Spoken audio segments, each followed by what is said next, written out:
जय भीम।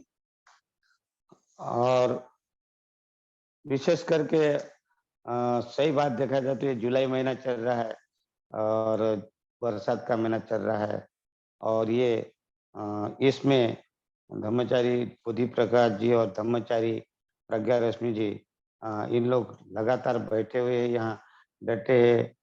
और एक मजे की बात, इन लोग अच्छे-अच्छे अपने वक्ताओं को भी यहाँ ला रहे हैं। अच्छे-अच्छे ब्रह्मचारी, अनुभवी ब्रह्मचारी का भी यहाँ मार्गदर्शन हमें मिल रहा है। तो उनके लिए खोज है उनकी भी, तो उनका भी मैं बहुत पुण्यवान करता हूँ। अपना समय देकर उनको समय देते हैं, ये भी बड़ी बात है। तो आज हम देखेंगे, ऐसा कहते हैं कि अपमादरता होत सचित्त मनुरखत। बुद्ध कहते हैं अपमादरता होत सचित्त मनुरखत।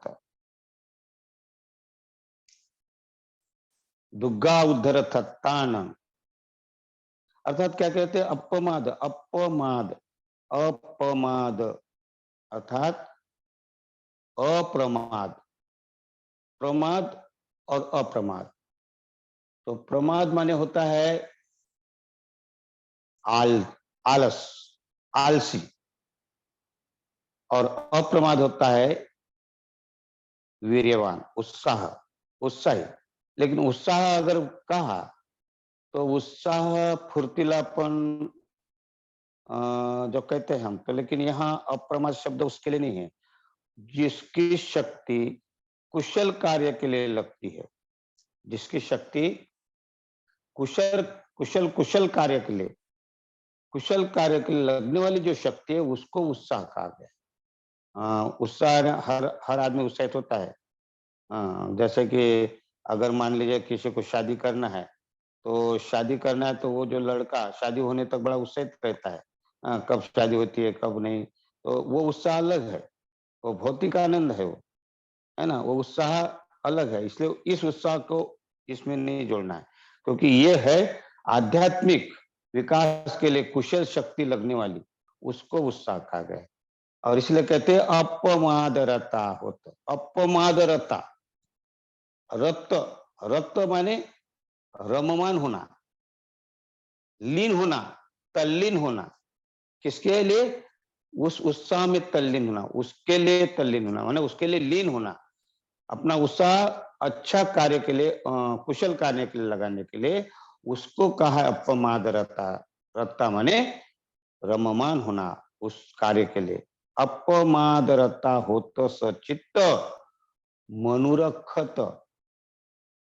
तो अपने को, अपने चित्त को हमेशा रक्षा करना चाहिए और अच्छे कार्य के लिए लगाना चाहिए। दुग्गा उदर थत्तान, दुग्गा उदर थत्तान अर्थात क्या कहते? दुग्गा उदर थत्तान, उद्धार अत्तान, स्वयं को, स्वयं का विकास, स्वयं का विकास करना है।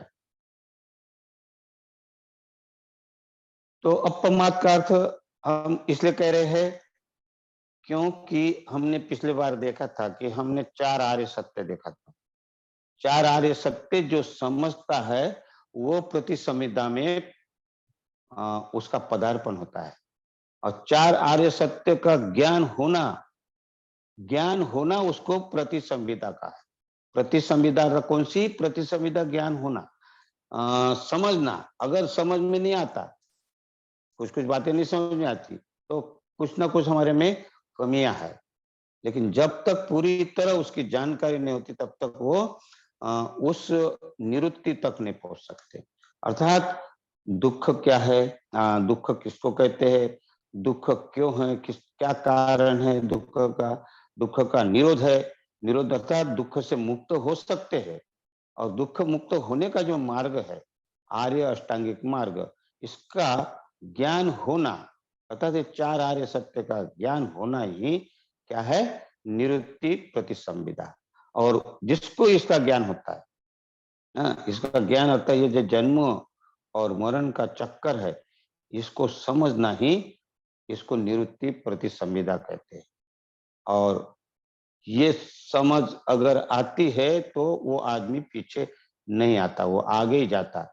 आगे जाते जाते वो एक दिन निश्चित ही निर्वाण पद को प्राप्त कर सकता है, निर्वाण को प्राप्त कर सकता है। लेकिन हम हमेशा अप्रमाद में रहते हैं क्या? मतलब हम जागरूक रहते हैं क्या? कि आलस आलस और आलसीपन, और ये आलसीपन जैसे ही जाता है तो वहां जागृति नहीं रहा। जागरूक अगर जब तक आदमी नहीं रहेगा तो प्रमाद और अप्रमाद ये शब्द जागृति के लिए भी है और जागृति के लिए भी है। प्रमाद माने अजागरूक, बेहोश, और अप्रमाद माने होश में। तो हम हमेशा होश में रहते हैं क्या? हमेशा हम वीर्यवान रहते क्या? उत्साही रहते क्या? हम हमेशा होश में रहते हैं क्या? तो देखना है अपना जीवन कैसा जाता है, किस लिए जाता है, हम अपना जीवन किस लिए लगाते हैं, क्यों लगाते हैं।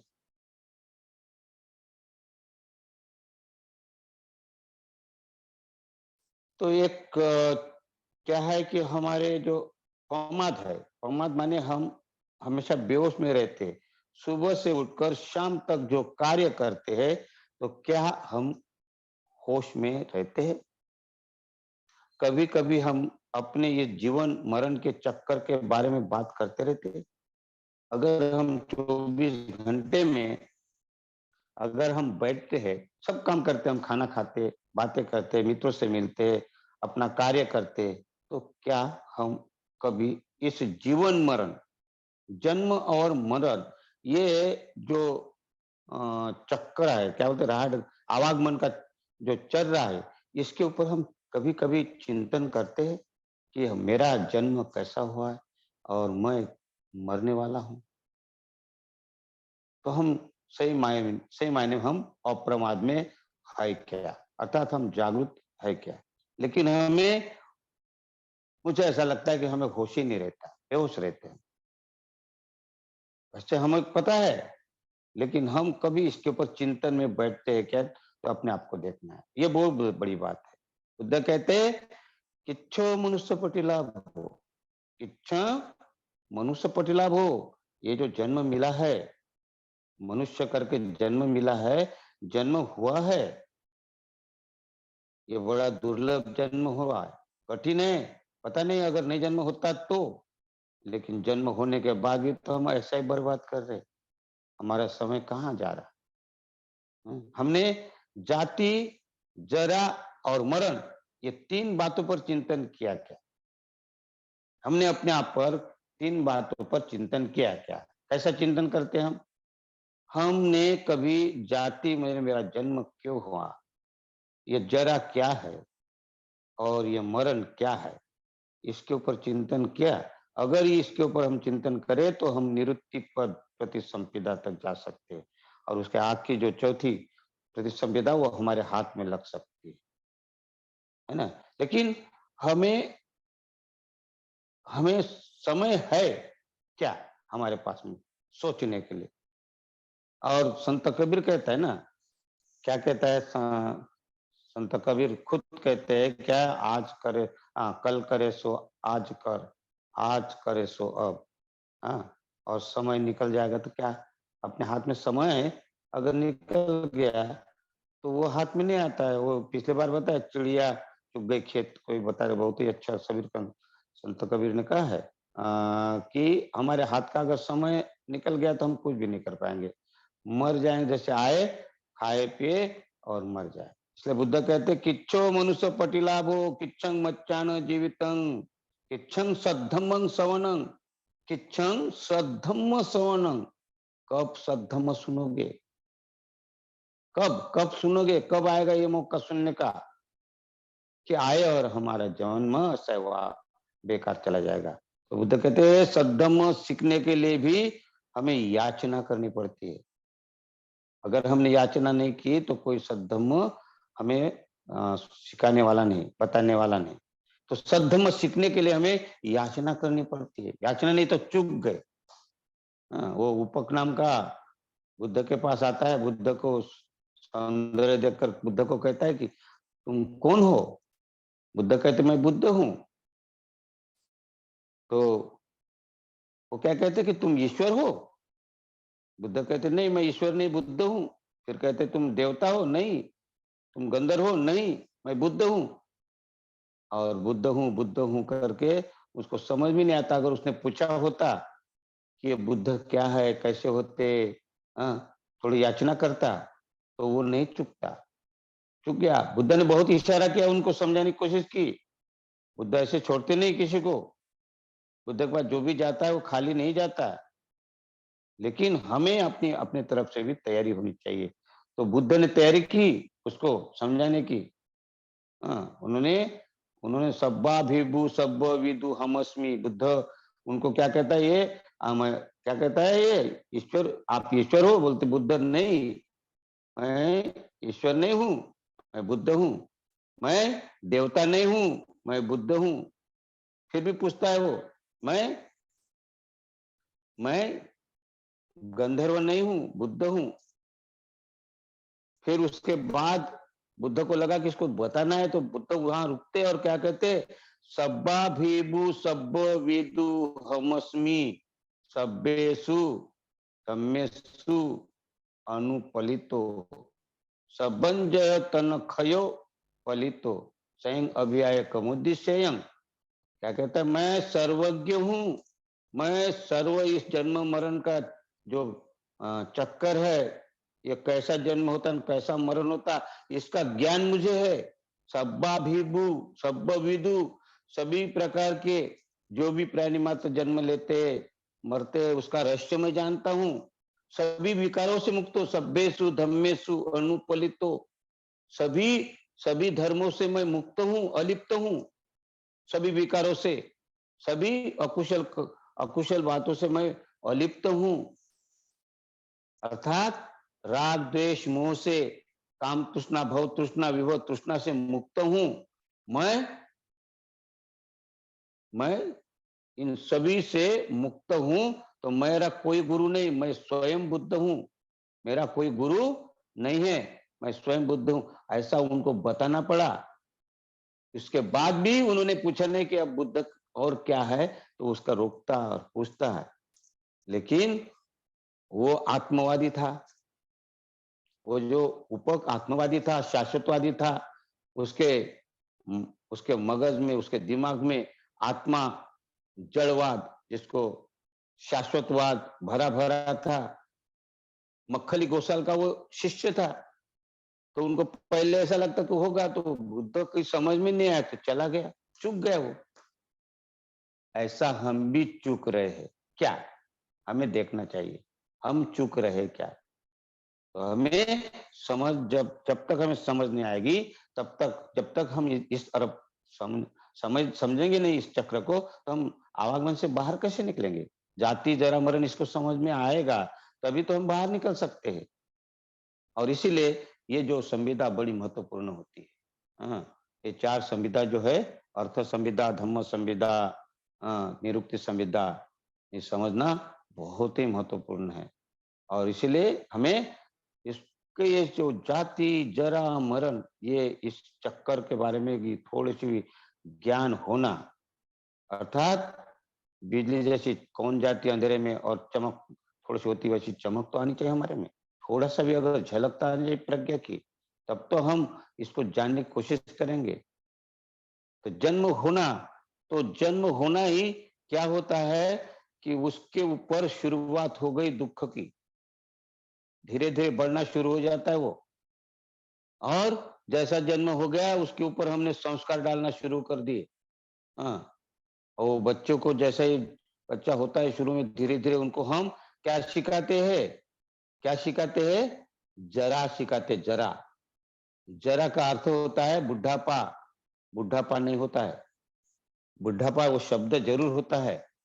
बुढ़ा होना अर्थात उम्र से बड़ा होना जरा है, लेकिन नहीं, उसको कहते विकृत होना।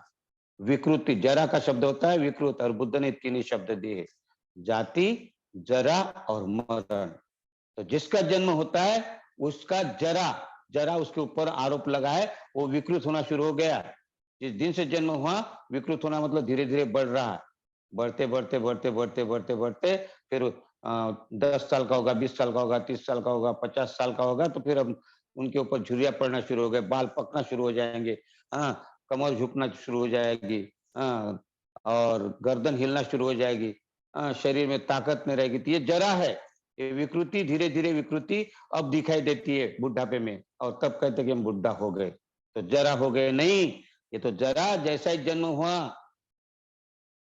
और जरा जैसे जन्म हुआ तो जरा का आरोप आपके ऊपर रखा है, और वो धीरे धीरे बढ़ रहे हो, आप उस जरा में आप लिप्त हो रहे हो।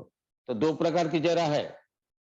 एक प्रकार की भौतिक, अर्थात ये शारीरिक जरा है, शरीर बढ़ रहा तुम्हारा, हमारा सबका, मेरा भी। मैं भी जब बचपन में था वैसा नहीं, आज शरीर झुर्रियां पड़ गई है, बुढ़ापा आ गया है, मतलब जरा का आरोप है। और ये एक दिन क्या होने वाला है, मरण तक जाने वाला है। तो बुद्ध ने कहा कि जन्म जन्म हो गया तो आपके ऊपर जरा का आरोप लगा है, तो जरा आपको छोड़ नहीं सकती, अर्थात आप विकृत हो रहे हैं। तो दो प्रकार की विकृतियां हो रही है। एक विकृति शरीर की, शरीर से विकृति हो रहे, विकृत हो रहे, और दूसरी मानसिक। मानसिक विकृति कैसी है? तो जैसे मानसिक विकृति इसको कहते हैं कि जैसा बालक है, छोटा बालक 2 महीने, 3 महीने, 4 महीने का हो गया, तो उनको हम खिलौना देते, खिलौना। तो बालक लेने के लिए कोशिश करता है, उसको लोभ सिखा रहे कर रहे उनके मन को हम। निष्पाप था वो बालक, उसको पता नहीं था, लेकिन हम उसको क्या करें, विकृत कर रहे, हम कर रहे विकृत, क्योंकि हमें भी किसी ने विकृत किया है। हमें भी किसी ने जरा में डाल दिया है, और हम भी उसको जरा सिखा रहे थे, बेटा ये ले खींच। और जैसा वो खींचता है तो उसको लोभ निर्माण होता है, और जैसे निर्माण हो गया तो उसके हाथ से खींचता आवाज शुरू करते, और खींचा जैसा तो उसको गुस्सा आता है, द्वेष विकृत कर रहे उसके मन को हम। आ रही क्या? हेलो, अच्छी नहीं आ रही थी, अभी 2 मिनट थोड़ी अभी से। अभी अभी अभी तो ठीक आ रही है। हाँ, तो बच्चों को हम राग और द्वेष, लोभ और द्वेष, ये जरा विकृत कर रहे उसके मन को हम। और इस तरह से जैसा जैसा खिलौना, जैसे जैसे हम बचपन में खिलौने देते बच्चों को, उनको जरा अर्थात विकृत कर रहे उसके मन को, लोभ सिखा रहे हम उनको, द्वेष सिखा रहे, चिड़चिड़ापन सिखा रहे। ये मामा, ये चाचा, ये काका, ये भाई, ये बहन, ये माँ, ये पिता, ये जो है हम सिखा रहे, इसके साथ उनका मन में विकृति भरते जा रहे। शुरू शुरू में छोटे छोटे खिलौने लोभ और द्वेष के देते हैं, और फिर बड़ा होने के बाद में बड़े बड़े खिलौने के साथ खेलता है। बड़े बड़े खिलौने अर्थात राग द्वेष, इसमें वो निपुण हो जाता है, फिर बताने की जरूरत नहीं पड़ती। और फिर आप उनको धम्म कहाँ से सिखाएंगे, कहाँ धम्म के ऊपर कहाँ जरा विकृत हो रहा है? तो ये जरा हम पकड़ नहीं सकते। और बुद्ध इसलिए कहा कि ये समझो, ये जो विकृति जो आ रही है, शरीर की तो विकृति है ही, लेकिन मन की भी विकृति शुरू कर दी आपने। और ये विकृत होते होते उनका मन इतना उसमें व्यस्त हो जाता है कि उसको निकलना मुश्किल हो जाता है उसमें। इस विकार, इसको विकार कहा है। इसको कहा है, हाँ, कान आंख नाक, हाँ, आंख नाक कान जिह्व और त्वचा और मन, ये 6 इंद्रियों के अंतर्गत ही हम उनको दुनियादारी सिखाते हैं। और इसमें जरा में विलिप्त हो जाता है, निकलना मुश्किल हो जाता है। धम्म कहाँ से देखेगा? बुद्ध कहते हैं किच्छु मनुष्य पटिलाभो। बुद्ध कहते हैं कि ये मनुष्य जीवन, ये मनुष्य का जन्म होना दुर्लभ है, कठिन है, और मच्चानंग जीवितंग, और जब जन्म हुआ है आपका तो एक दिन आपको मरना है। क्या कहते हैं? किच्छंग मच्चान जीवितंग, जैसा ही जन्म हुआ तो आपको एक दिन निश्चित मरना है। लेकिन हम इतना जानते कि मरना है, लेकिन हम फिर भी मरण को भूल जाते हैं, और हम अपने हिसाब से कार्य करते हैं। तो इसीलिए बुद्ध ने एक गाथा कही थी, बड़े विकार, विकार कैसे होते हमारे, तो इस विकार के बाहर कैसे निकलेंगे हम? ये जरा के बाहर, विकृति के बाहर निकलना है। अगर जब तक हम जरा की इस विकृति के बाहर नहीं निकलेंगे तो एक दिन तो मरना ही है। और इसीलिए बुद्ध कहते हैं सद्धम्म किच्छं सद्धम्म सवनंग, ये सद्धम्म कब सुनोगे? और अभी सुन रहे तो ग्रहण करना पड़ेगा, ग्रहण करके उसको आत्मसात करके आचरण में लाना पड़ेगा कि मैं मरने वाला हूं, मैं विकृत हो रहा हूं और पल पल में विकृत हो रहा हूं और एक दिन ये विकृति मरण का रूप लेगी और फिर क्या कर सकूंगा, उसके बाद मैं क्या करूंगा। जन्म तो हुआ और ऐसा ही बर्बाद किया, बचपन ऐसा ही किया, क्या कहते खोया, जवानी भी खो दिया और बुढ़ापा में खो गया, तो फिर कैसा करेंगे। और इसीलिए बुद्ध ने कहा अपमादरता हो तो स्वचित्त मनुरक्षत, अनुरक्षत मनुरक्षत अनुरक्षत हो इसकी अनुरक्षण, रक्षा करो इस चित्त की, ये विकृत हो रहा तुम्हारा सभी का चित्त। बुद्ध कहते हैं कि तुम्हारा चित्त तुम्हारा मन विकृत होते जा रहा है, उसकी रक्षा करो, उसके ऊपर नियंत्रण करो और जागृत हो जाओ, होश में आ जाओ। अपमादरता अर्थात होश में आ जाओ, आलसी मत रहो, अब बहुत हो गया आलसीपन। अपमादरता हो तो सचित्त मनुरक्षत।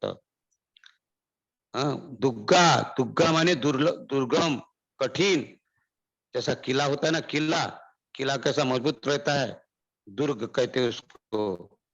इसी प्रकार दुग्गा माने कठिन, कठिन है दुग्गा उदर थत्तान अत्तान, थत्तान मतलब दुग्गा उदर थत्तान अर्थात अत्तान, अत्तान माने स्वयं को विकसित करने के लिए, क्या कहते हैं उद्धार माने विकसित होना, विकास करना।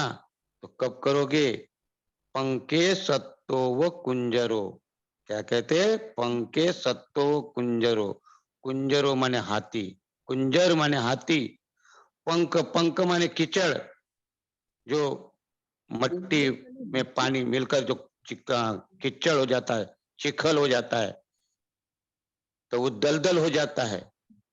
पंखे सत्तो कुंजर से सन्न हो जाना, उसमें फंस जाना, दलदल में फंस जाना।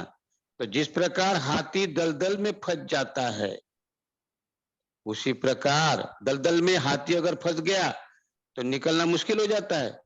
उसी प्रकार हम भी ऐसे दलदल में फंसे हुए विकारों के, अकुशल विचारों के, ये जरा विकृति के, राग देश मोह मान शंका दृष्टि माश्रय मुक्षा माया शाट्य मद ईर्ष्या मत्सर जलन गुस्सा द्वेष अहंकार स्पर्धा छल कपट, ये जो है ये दलदल में फंसे हुए हैं हम। कब निकलेंगे। हाथी जिस प्रकार, क्या कहते हैं पंके सत्तो व कुंजरो, क्या कहते हो दुग्गा उधर कठिन है, क्या कहते हैं दुग्गा उधर तत्न, इस कीचड़ से निकलना बाहर कठिन है। लेकिन कठिन तो है, लेकिन वो हाथी भी क्या कहता है निकलता है उसके बाहर। ऐसा हमें भी अपनी, क्या कहते हैं विकास करने के लिए अपनी शक्ति लगाना पड़ेगा। तो इसीलिए ये कहानी कहते बुद्ध। कौन सी कहानी कहते हैं, एक छोटी सी कहानी कहते बुद्ध। क्या होता है कि राजा में प्रसेनजीत राजा का हाथी, बहुत ही अच्छा हाथी था वो, और वो जब भी उनके ऊपर युद्ध में जाना था तो राजा उसके ऊपर सवार होकर लड़ाई करने के लिए जाता था, संग्राम में उतारता था। और जितनी भी लड़ाइयां लड़ा, उस हाथी ने उसको संकट से बचाया, हर बार उसको राजा को संकट से बाहर निकाला। और इतना उसके ऊपर विश्वास होता, हाथी के ऊपर विश्वास था, किसका, उस राजा का। लेकिन एक दिन वो हाथी बुढ़ा हो गया, बुढ़ा हो गया तो उनको छोड़ दिया, बोले अभी ये बुढ़ा हो गया तो अभी उसको मुक्त कर दिया। अभी उनको ये नहीं कोई अंकुश नहीं लगा, उनको खाना पीना सब, उनकी सेवा करना, उनको जिधर जाता उधर जाने देना। हाथी को ऐसा छोड़ दिया क्योंकि उसने बहुत सेवा की राजा की। राजा ने बोला उनको मुक्त छोड़ दो, स्वतंत्र छोड़ दो, तो जहां भी जाए बहुत ही अच्छा से उसका खाना पीना मिलता था उसको। अच्छा, उनके पीछे नौकर चाकर लगाए थे तो उनकी सेवा करने के लिए हाथी की। तो एक दिन क्या हो गया, वो हाथी जाकर दलदल में फंस गया, दलदल में फंस गया, निकलने की कोशिश कर रहा था, निकल ही नहीं रहा। तो लोगों ने देखा तो राजा तक खबर गई, राजा ने भी देखा तो लोगों के निकालने की कोशिश की, निकल ही नहीं रहा वो हाथी, दलदल में इतना फंसा। उसका कोई उसका कान पकड़ रहा, कोई उसका सूंड पकड़ रहा, कोई उसका पैर पकड़ रहा, लेकिन निकल ही नहीं रहा वो हाथी, इतना फंस गया दलदल में। और वो खुद भी कोशिश कर रहा, हाथी निकल ही नहीं रहा। तो ये जो बात है, बुद्ध के पास चली गई। बुद्ध के पास बात चलेगी कि बुद्ध को बोला कि एक हाथी फंस गया है राजा का, बहुत ही अच्छा होनहार था, अभी बुढ़ा हो गया लेकिन दलदल में से निकल नहीं रहा। तो बुद्ध ने उनके पास कुछ आगे बुद्ध ने कहा कि वो संग्राम का हाथी था। बोले हाँ, संग्राम का हाथी था, और राजा का हमेशा उससे सवार होता था। हर बार संकट में उन्होंने उसको बचाया राजा को। तो राजा को बड़ी चिंता हो गई। तो बुद्ध ने कहा कि जाओ उनको कहो कि उसका जो मोहित है, जो रिंग मास्टर है, उनको उनको भेजो और उनको बोलो कि वो हाथी फंस गया करके। और उसका फिर जो मोहित था, जो मोहित जिसको क्या कहते हैं, वो जो रिंग मास्टर जिसको कहते हैं, उसको बुलाया गया। उसने देखा महावत बोलते हैं ना, जो हाथी में करते हैं। और हाथी को जब उसने कहा तो क्या कहा, फिर उस रिंग मास्टर ने क्या किया, वहां रणभेरी तैयार की। वो नगाड़े बजाना शुरू किए, थोड़ा दूर जाकर नगाड़ा बजाना शुरू, तुतारी बजाना शुरू किए, और रणांगन में जिस प्रकार की आवाज करते वो आवाज करना शुरू किए। और जैसे वो आवाज उस हाथी के कान में आ गई और हाथी को लगा, पता नहीं कहां से जोश आ गया, और वो वहां से इतना अपना जोर से निकल कर बाहर आ गया। फिर किसी आदमी की जरूरत नहीं पड़ी। जैसे ही उसकी दुधुम्बी बजी, जैसे ही वो तुतारी और नगाड़े बजे, तो उस हाथी को लगा कि अब उसने अपनी ताकत निकल कर वो बाहर आ गया। तो भिक्षु ने बताया, भंते ये तो जैसे ही नगाड़ा बजाया जैसा ही, तो हाथी बाहर आ गया, ये कैसा हो गया भगवान? तो भगवान ने कहा कि वो हाथी संग्राम में जाने वाला था। उस हाथी ने राजा की जान, जब जब भी राजा संकट में आया तो इस हाथी ने उस संग्राम से बाहर निकाला। हाँ, यो युद्ध का लड़ाकू हाथी था। और जैसे अभी दुदुम्बी बजी, जैसा ये नगाड़े बजे, तुतारी बजी, तो हाथी को लगा कि मेरा मालिक, राजा मेरा मालिक संकट में है। और उसने फिर वो भूल गया कि मैं कीचड़ में कहाँ हूं, और उसके अंदर से शक्ति, नहीं मुझे मेरे मालिक को बचाना है और मुझे निकलना है। और वो निकला उस जोश से, इतना बुढ़ा होने के बाद भी उसने जोश से निकला वो नगाड़े के चक्कर में कि मेरे मालिक को बचाना है। और वो निकला, तब वो निकला। बुद्ध ने कहा है, तो बुद्ध कहते तुम लोग भी तो ऐसे हो, हाँ, विकारों से भरे हुए है। तुम्हारे अंदर जो शक्ति है उसको जागृत करो, वो शक्ति सामने ले आओ। हाँ, अभी तक विकारों में दलदल में फंसे हो, जरा के, हाँ, विकृति के जरा में फंसे, इस विचारों के विस्वीकारों के जलजल से, ईर्ष्या, मत्सर, जलन, गुस्सा, द्वेष, अहंकार, स्पर्धा, छल, कपट, कब तक रहेंगे इसमें? हाँ, अपनी शक्ति, अंदर की जो शक्ति है, अत्त दीप भो कहते, क्या कहते, अत्ता ही अत्तनो नाथो, कोई नाथो पड़ोसिया। कोई तुम्हारा, कोई पड़ोसी, कोई मालिक नहीं हो सकता, तुम स्वयं के मालिक हो। और वो शक्ति जागृत करो। हाँ, और इसी प्रकार तुम विकारों के ऊपर मात कर सकते हो। और ये जब उन्होंने कहा बुद्ध ने, तो वो हाथी जैसा निकला। तो हमारे अंदर के जो विकार है, विकार को समझना पड़ेगा। नहीं तो जाति क्या है, जन्म क्या है, इसी में अगर जाति माने जन्म होना और एक दिन मरना, अगर यही जीवन अगर रहा तो हम वो कीचड़ दलदल में फंसे रहेंगे। तो हमारा उद्धार कब होगा, हमारा विकास कब होगा? तो उसको हमारे नई ताकत लगानी पड़ेगा, वीर्यवान होना पड़ेगा, उत्साह होना पड़ेगा, अंदर से वो शक्ति निर्माण करनी पड़ेगी। क्योंकि कहते हैं किसी का हार नहीं होती, किसकी मेहनत करने वाले की, कोशिश करने वाले की हार नहीं होती, है ना? तो हमें भी उस शक्ति को निर्माण करने के लिए मेहनत करना पड़ेगा, अर्थात वीर्यवान बनना पड़ेगा। और जब यह समझ आ जाती है, और ये समझ आने के बाद हम सही मायने से जन्म मरण के चक्कर क्या है, ये आर्य सत्य क्या है, इसको मन से, अंतकरण से समझना शुरू करते हैं। और जिस दिन हम अंतकरण से समझना शुरू कर देंगे, उस दिन समझे कि सचमुच में हम अब विकास की ओर जा रहे, प्रतीत्य समुत्पाद को समझ रहे।